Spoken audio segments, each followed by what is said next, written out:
El fútbol argentino está representado por los cracks que nacieron en Los Potreros, el lugar que marcó la identidad de este deporte. Mis sueños son dos. Mi primer sueño es jugar en el Mundial. Pero como toda práctica social, su crecimiento lo llevó a ser mucho más que un juego maravilloso. Hoy es un día de júbilo para nuestro país. También lo convirtió en un espejo de los cambios políticos y sociales que existieron en el país, reproducidos en los estadios, en los equipos y en los hinchas. Yo creo que la gente es ciclista y solamente vive de los triunfos.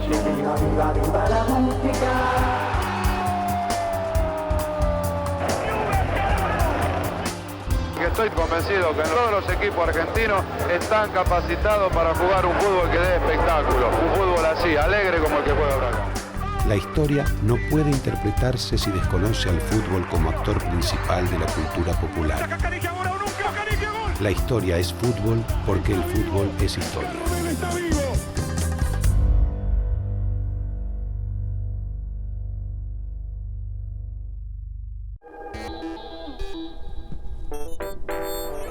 La década del 90 se convirtió en sinónimo de los torneos cortos argentinos.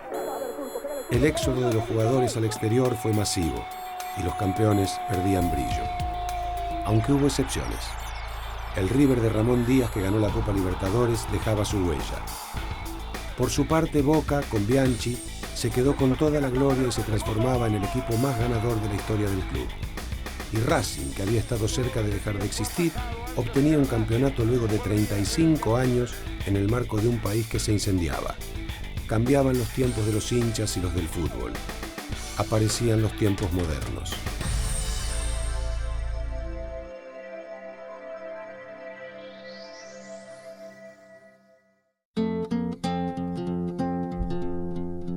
Los campeonatos largos dejaban de ser atractivos para la televisión y en la temporada 90-91 empezaban los torneos a una rueda.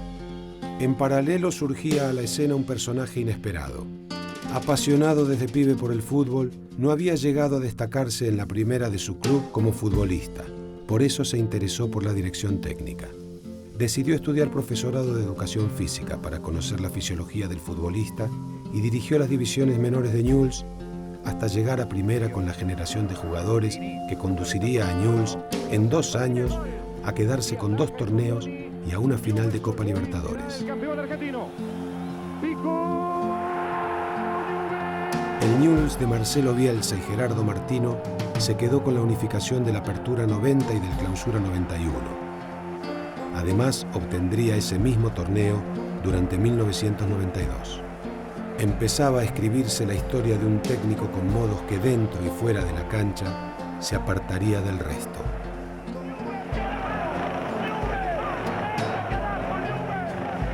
Con lágrimas en los ojos, todos llorando, pero llorando de alegría. Cuánta emoción, ¿no? En este abrazo. Y nosotros logramos esto porque se juntó un montón de gente que quiere este club. Entonces, en este momento agradecemos porque es de todo, no únicamente nuestro. Ayer, después de haber ganado ese récord, un muchacho de 19 años le hizo un gol al maestro Carrizo. Y aquí estamos, en Bruselas y Irigoyen, en la casa de Bianchi. ¿Conocías a Carrizo? ¿Le tenías admiración a Carrizo? Sí, muchas veces lo fui a ver jugar cuando jugaba en las divisiones inferiores de Vélez, o en la tercera mismo terminaba de jugar y me iba a ver la primera de River. Hasta 1992, Carlos Bianchi era uno de los goleadores más extraordinarios del fútbol argentino. Dejó su marca en Vélez, su único club en el país como futbolista, donde fue campeón del Nacional 1968, el primer torneo obtenido en la era profesional por el club. Cuando hice el gol, mi padre siempre va a ver jugar a mí, en la delantera de Vélez va a ver jugar. Y justo hizo el gol y gritó y salió corriendo, por miedo a que le peguen o que le pase algo, porque estaba justo en la mitad de arriba. Volvió en 1980. En sus 2 etapas, anotó 206 goles en 324 partidos. Es el 9º goleador en el historial del fútbol nacional, junto a Bernabé Ferreira. El resto de su carrera la desarrolló en Francia, donde se destacó en el Paris Saint-Germain. Lo que más piensa uno es que se le hace más fácil el partido haciendo un gol, creo yo. Si lo que interesa es ganar, hacer un gol sea a quien sea. Claro, no hay problema de hacerle un gol a Carrizo o a otro arquero. Lo que uno piensa es en ganar. En diciembre de 1992 asumió como técnico en Vélez. Muy fuerte, muy seguro, muy ganador. No es solamente cuando uno dice ganador que te motive un poquitito antes del partido y diga hoy vamos a ganar. Es ver al tipo que está preparado como para comandar un grupo y vos, siendo joven, subirte a ese barco permanentemente. Su imagen de liderazgo estuvo presente. En 3 años y medio conquistó 6 títulos, el ciclo más importante de la historia del club. Fue campeón local, de América y del mundo. No nos dejaba achicarnos, Carlos, o asustar. Nosotros podíamos jugar como lo hemos hecho con Palmeiras, con Boca, con Cruzeiro, y hemos hecho unos partidos bárbaros, todos en el tope de nuestro nivel, pero si no era de esa manera no podíamos ganarlo. Carlos siempre nos decía, terminaba el torneo y decía, empezamos de cero. No ganamos nada, empezamos de cero. Ahora estamos todos iguales, ahora quieren ganar todo. Hay 19 equipos que quieren ganar igual que nosotros. Entonces miramos para adelante. También lo tuvimos a Chilavert, que para nosotros fue un genio. El jugador nuestro de los 90, cómo creció en su etapa en Vélez, cómo fue año a año cada vez más grande. Impresionante lo que generaba en el grupo. Ese equipo es histórico y va a quedar en la memoria del que le gusta el fútbol, ¿no? Hoy, después de casi 20 años, la gente de Vélez lo sigue agradeciendo y la gente de fútbol te lo sigue recordando, ¿no? En el fútbol argentino, de los técnicos es Bianchi y después vienen todos los demás.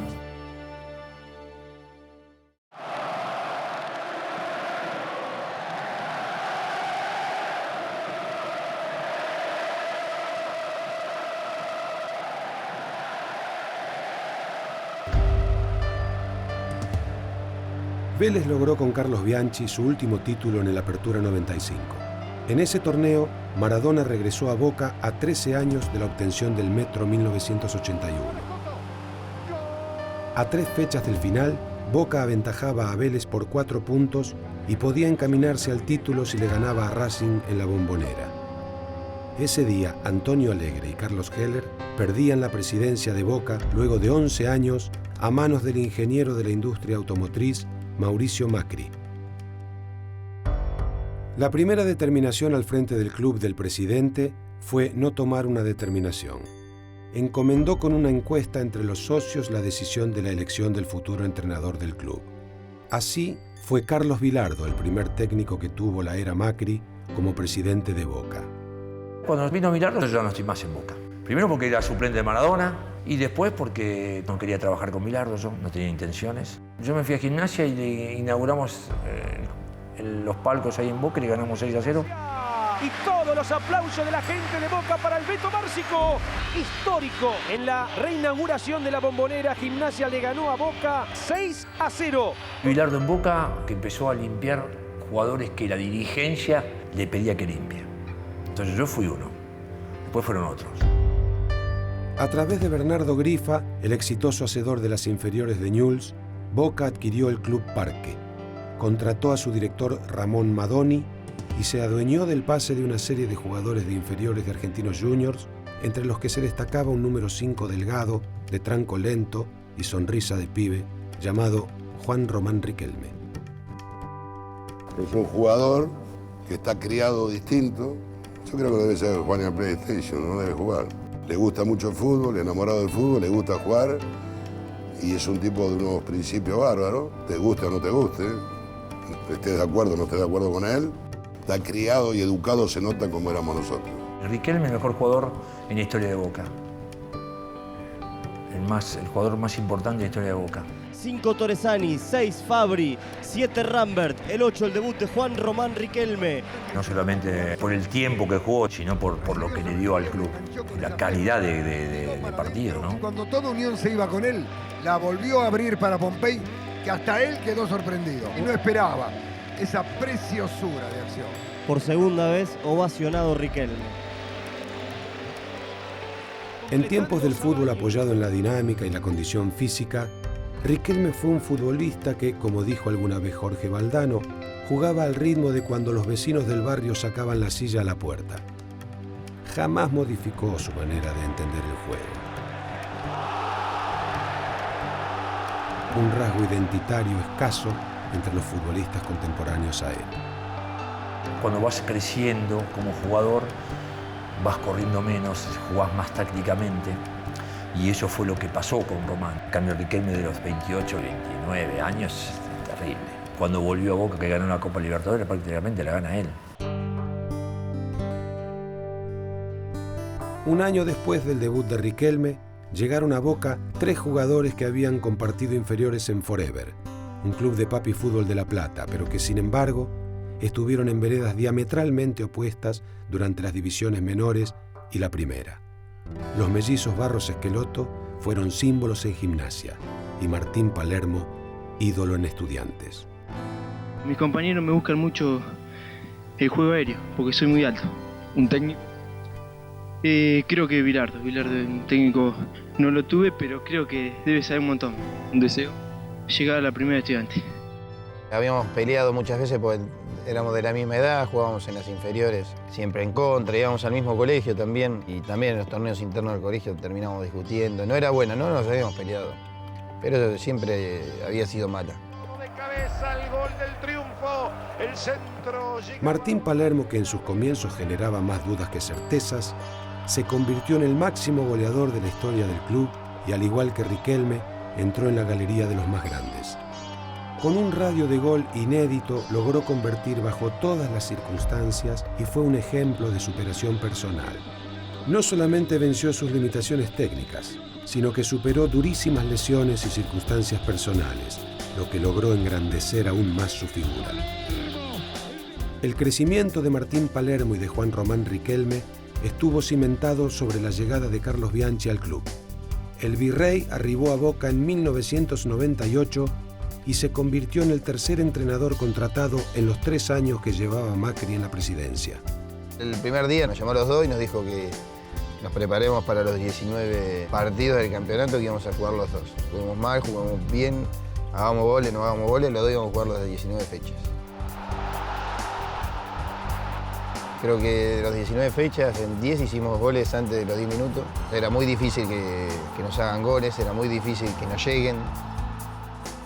Con un impasse en 2002, Bianchi conquistó 9 títulos en sus 2 ciclos en Boca entre 1998 y 2004 y se transformó en el técnico más exitoso del fútbol argentino. La alianza Bianchi-Boca cambiaría el rumbo institucional del club y, en paralelo, sustentaría las ambiciones políticas del propio Macri.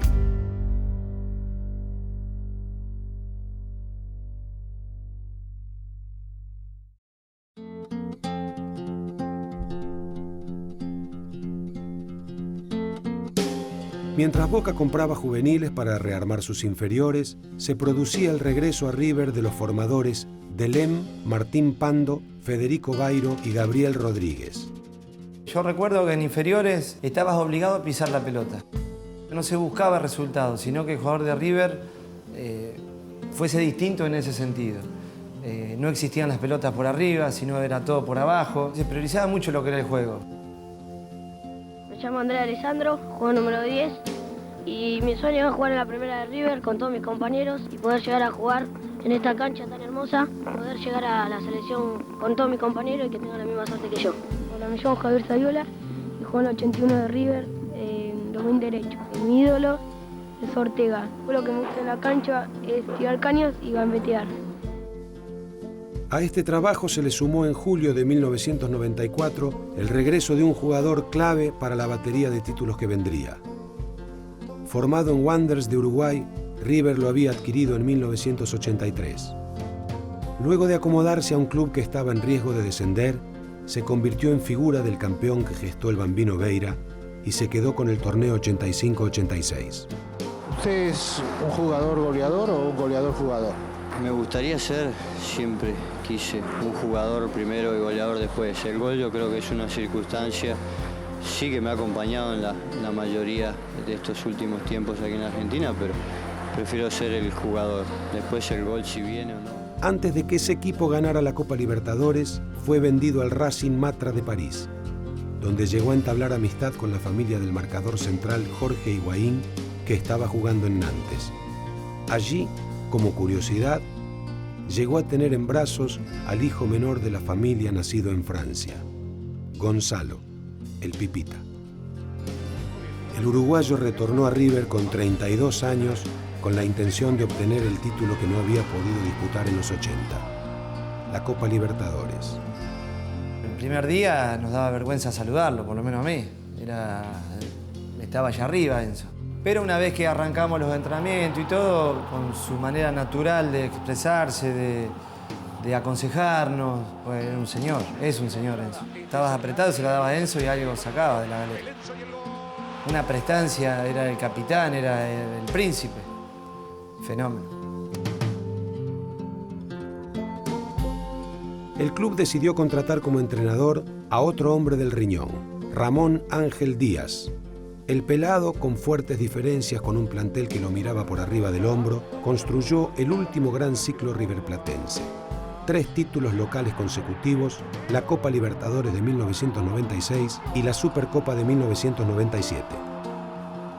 Para el afuera no nos considerábamos invencibles, pero para el adentro sí nos consideramos invencibles. Había jugadores de una jerarquía increíble, fuera de serie, jugadores de otro planeta, ¿no? Nosotros nos mirábamos o nos juntábamos ante los partidos y entre nosotros sabíamos que no íbamos a perder, que nos podían hacer 2 goles, 3 goles, pero que nosotros siempre íbamos a hacer uno más. El equipo de River de los 90 creo que fue uno de los mejores de la historia. Por todo lo que se consiguió, por la cantidad de jugadores que sacó, creo que van a pasar muchos años para que se repitan 10 años de esa manera. Fue algo magnífico. Tras el retiro de Francescoli, era el momento de Saviola, de Aimar y más adelante lo sería de D'Alessandro. Una época en la que ni el más pesimista de los hinchas de River imaginaba lo que iba a pasar 10 años después.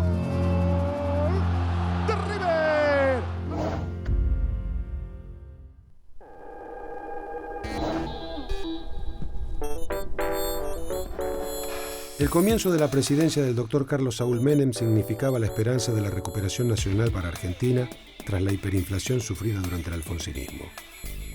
Lejos de apegarse a las necesidades urgentes del pueblo, se acercó a los poderes económicos de la aristocracia argentina. La privatización de las empresas estatales y una economía basada en la convertibilidad que establecía la paridad del dólar con el peso fueron algunas de las marcas registradas de sus 10 años en el poder. La fiesta menemista llevó al país a un cuento con final trágico. Los 90 se convirtieron en una marca indeleble para los argentinos, que además del quiebre de las estructuras centrales del país, llevaron consigo un legado cultural que aún perdura.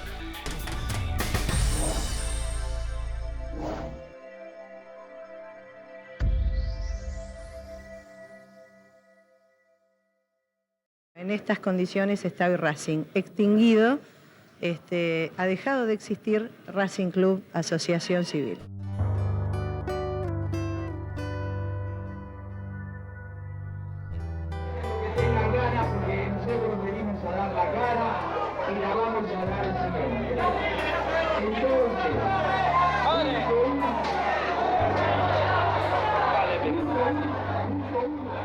El mismo día en que a la noche a Daniel Lalín, el presidente, cuando va a dar explicaciones en la puerta de la sede, le terminan pegando con un redoblante en la cara, ¿no? De algún modo es el día del que se vayan todos de Racing, más allá de que luego derivó en otras cosas, ¿no?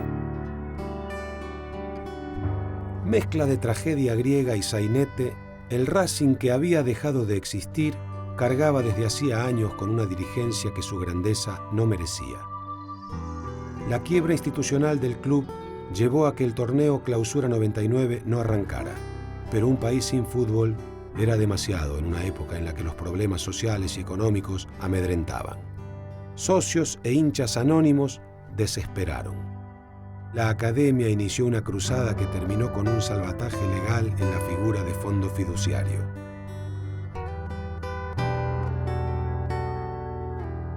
El hincha comienza a hacerse hincha de sí mismo. Y la derrota también le daba eso, ¿no? Le daba agrandarse un poco la idea de llueve y yo no me muevo de acá, ¿no? Sigo cantando. Racing es eso, que el ir a la cancha y que el equipo andaba mal, después empezó a venir la crisis más económica del club y bueno, hay que aguantar. Era un poco el aguante, digamos.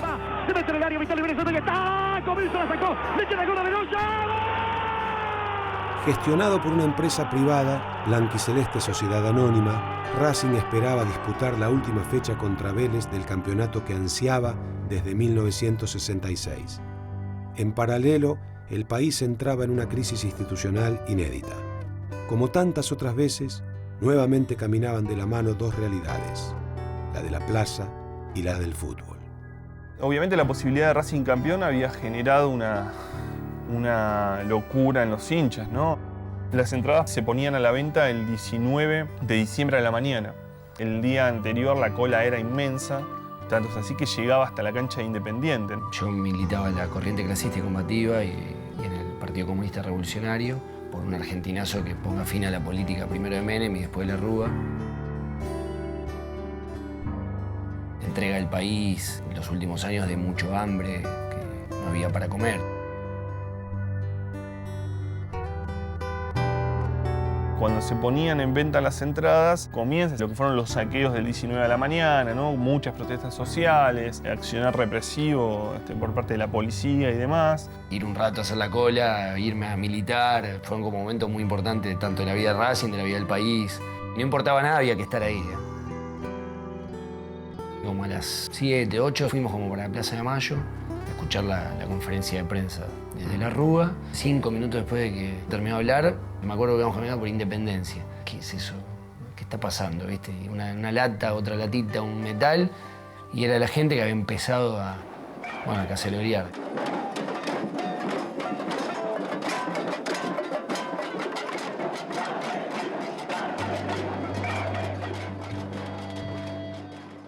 Realmente uno estaba compenetrado en el tema de Racing y el campeonato, que era muy fuerte, pero nos afectó a todos. De hecho, estábamos todos concentrados el día que nos dijeron que la plata que cada uno tenía en el banco era un corralito y en peso. Lamentablemente esas son cosas que no dependen de uno y medidas que toman terceros que son los que tienen que decidir para que nos vaya mejor y toman decisiones para que no nos vaya bien. Marín tenía una gran relación con Macri, se pensaba que hasta eran socios, y le pide llegar a Ramón Puerta. Y apenas Puerta llega a la Casa Rosada, recibe un llamado de Macri y le pide si por favor puede hacer algo con Racing. En medio de un país en llamas, ¿no? Para tratar de hacer jugar un partido de fútbol. Según el propio Puerta me dice, él necesitaba mostrar un país normalizado y por lo tanto tenía que hacer jugar a Racing. Y hubo un personaje clave, que era el comisario Santos. Santos en ese momento era el jefe de la Policía Federal y había comandado la represión en la Plaza de Mayo y en el Obelisco el 20 de diciembre. Y es el que da el ok. Y se decide poner la fecha del 27 de diciembre para que jueguen Racing Vélez y River San Lorenzo. Y a las 8 de la noche justo me llama Mostaza y me dice, presentate mañana, mirá que se juega el partido. En vez de jugarse el domingo, se jugó un jueves. Lo cual generó mucha mayor expectativa todavía y ansiedad.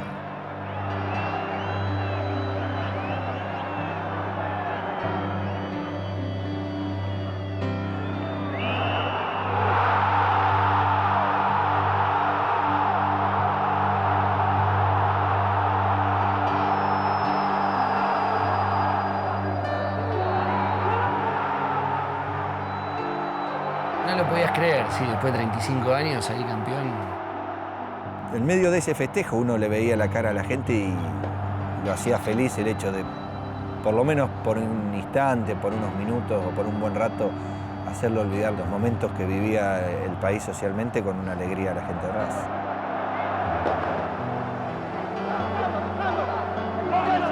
Mao Zedong decía luchar y fracasar, volver a luchar para volver a fracasar y así hasta la victoria final. Racing era un poco eso, bueno, se armó un equipo que se puso lo que había que poner, la gente acompañó y aguantó, se pudo salir campeón. La vuelta olímpica de Racing en medio del caos institucional fue todo un emblema de época. Detrás de un país desorientado y aparentemente sin luz al final del túnel, el club fundacional del fútbol criollo, ya gerenciado bajo la figura de una sociedad anónima, obtenía el más esperado de todos los campeonatos. un torneo en el medio de la violencia y la angustia colectiva, un símbolo más de los tiempos modernos.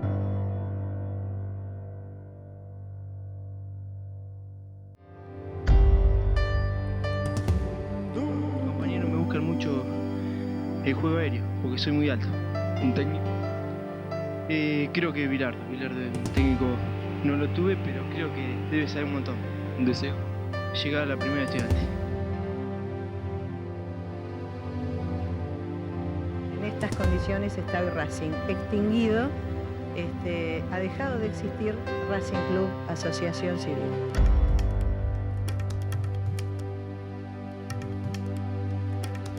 El sueño que más prefiero es jugar con todos mis compañeros en la selección. Después lo que me gusta en la cancha es tirar caños y gambetear. Se mete en el área, Víctor Libre, que está, Comiso la sacó, le queda el gol de Gonza.